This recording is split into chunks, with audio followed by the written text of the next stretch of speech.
Few songs have the power to move millions, but Man in the Mirror is more than just a song, it's a message.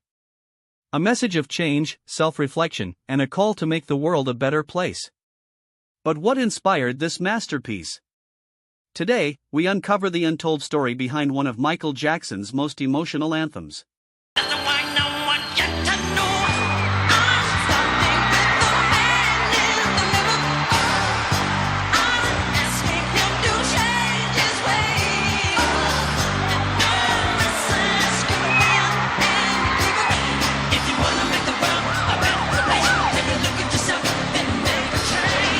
Unlike many of Michael Jackson's hits, Man in the Mirror wasn't written by him, but by two incredibly talented songwriters, Siedah Garrett and Glen Ballard.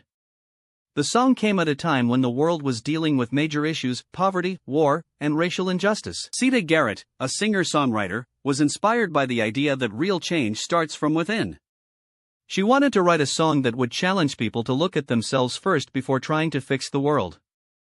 Glen Ballard, known for his work with top artists, helped bring the song to life with a powerful melody and unforgettable lyrics. When he was given the song Man in the Mirror that I co-wrote with Glen Ballard, I sang it in my key, a key that was comfortable for me. It was one step too high for him, a whole step too high. So he had me re-sing the demo in the new key. And while I did that, he filmed me.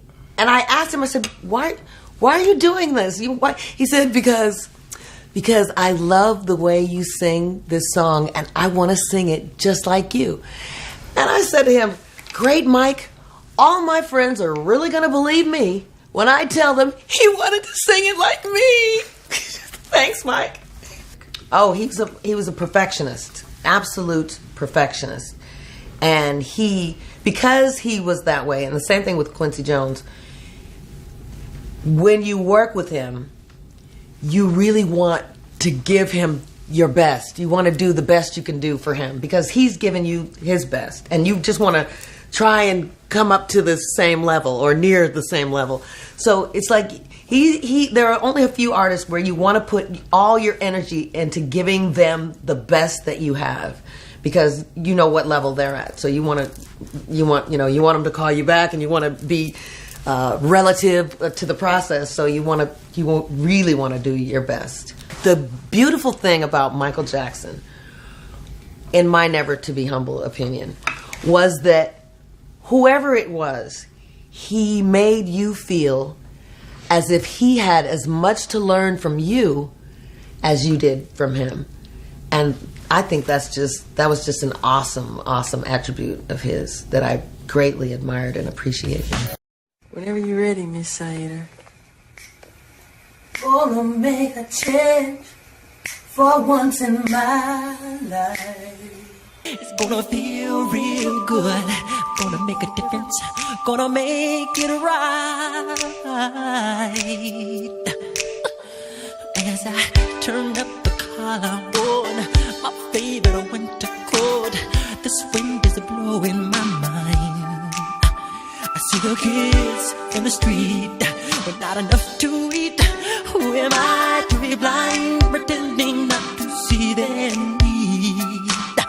A sonorous disregard, a broken bottle top, and a one-man soul.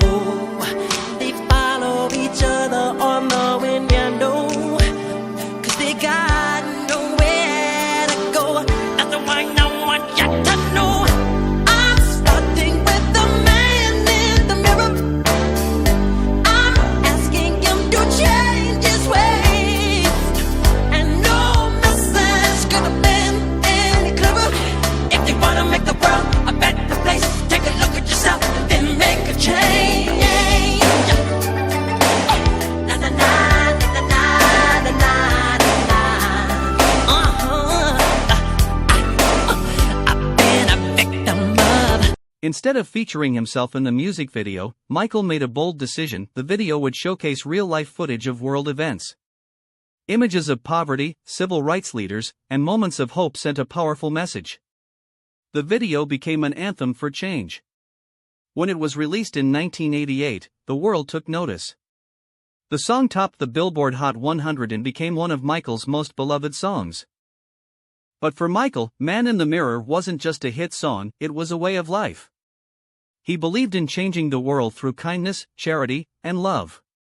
He donated millions to causes, visited sick children, and spoke about making the world a better place. Our children are the most beautiful, most sweet, most treasured of our creations.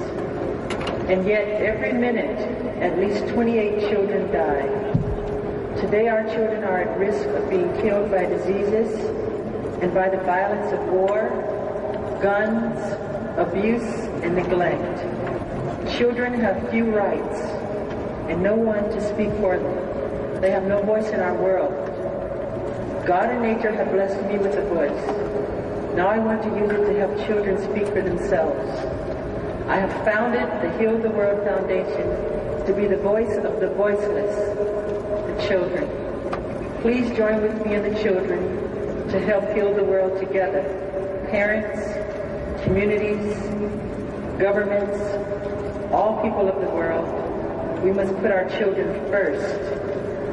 Finally, and most importantly, I want to tell the children of the world, you are all our children. Each one of you is my child, and I love you all. Thank you very much.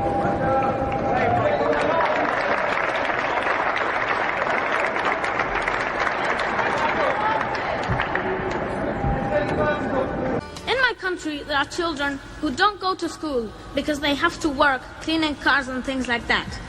They belong to very poor families, and sometimes, if they don't bring money home, they get beaten.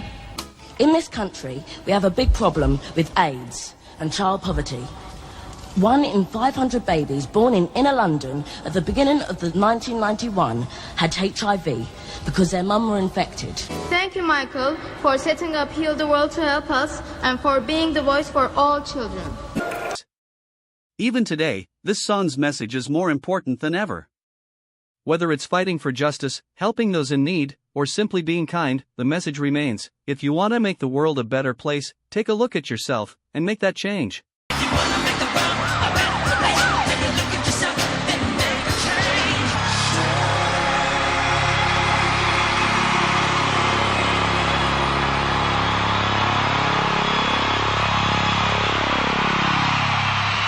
Make that change.